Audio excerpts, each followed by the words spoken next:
Latar belakang masalah pencemaran air tanah di wilayah-wilayah padat penduduk seperti Jakarta. Air tanah seringkali terkontaminasi oleh limbah domestik dan industri yang mengandung zat-zat berbahaya seperti logam berat, nitrat, dan mikroorganisme patogen. Tingkat pencemaran ini diteliti dengan metode interpolasi spasial untuk memahami distribusi pencemaran secara lebih akurat, sehingga dapat membantu pemerintah dan masyarakat dalam pemantauan kualitas air tanah. Kajian intrusi air laut di wilayah pesisir. Banyak studi lain yang mendalami fenomena intrusi air laut di daerah pesisir yang seringkali diakibatkan oleh pengambilan air tanah yang berlebihan. Penelitian ini memperlihatkan dampak negatif intrusi air laut terhadap kualitas air tanah dan mencatat peningkatan salinitas sebagai ancaman serius bagi daerah pesisir seperti Jakarta dan wilayah pesisir lain di Indonesia. Pengumpulan data kualitas air tanah. Peneliti pengumpulan data fisik, kimia, dan biologis dari berbagai titik pengukuran di Jakarta. Parameter yang diukur meliputi tingkat kekeruhan warna, pH, total pendataan terlalu TDS, dan parameter biologis seperti total coliform. Data ini diambil dari akuifer dangkal yang rentan terhadap kontaminasi khususnya di wilayah padat penduduk dan dekat pesisir. Kebutuhan masyarakat terhadap air bersih. Air tanah adalah sumber utama bagi kebutuhan rumah tangga dan industri di banyak wilayah, termasuk Jakarta.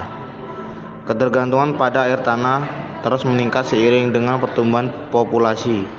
Jika kualitas air tanah terus menurun, masyarakat akan kekurangan akses terhadap air bersih yang berdampak serius pada kesehatan dan kesejahteraan. Saya akan melanjutkan presentasi dari sebelumnya. Rumusan masalah. Bagaimana distribusi spasial pencemaran air tanah di Jakarta, dan bagaimana metode interpolasi spasial dapat digunakan untuk memetakan sebaran pencemaran tersebut. Tujuan: mengidentifikasi tingkat dan penyebab pencemaran air tanah. Artikel ini bertujuan untuk menentukan tingkat pencemaran air tanah di berbagai wilayah Jakarta dengan fokus pada parameter fisika, kimia, dan biologi. Ini mencakup identifikasi kandungan kontaminan seperti logam berat dan bakteri patogen yang berbahaya bagi kesehatan manusia. Hipotesis: pemantauan berbasis pemetaan spasial.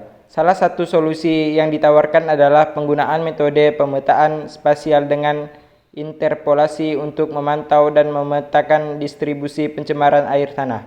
Teknik ini dapat membantu mengidentifikasi wilayah dengan tingkat pencemaran tinggi secara lebih akurat, sehingga dapat dilakukan upaya pencegahan dan intervensi yang terarah untuk mencegah dampak kesehatan dan lingkungan.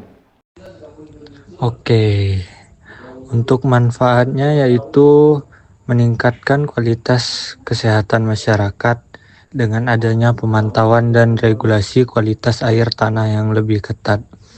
Risiko kesehatan yang diakibatkan oleh kontaminan seperti logam berat, bakteri patogen, dan senyawa berbahaya lainnya dapat diminimalkan. Pembersihan dan pengolahan air tanah yang memastikan bahwa air yang dikonsumsi lebih aman, mengurangi kemungkinan terjadinya penyakit terkait pencemaran air. Sekian, terima kasih.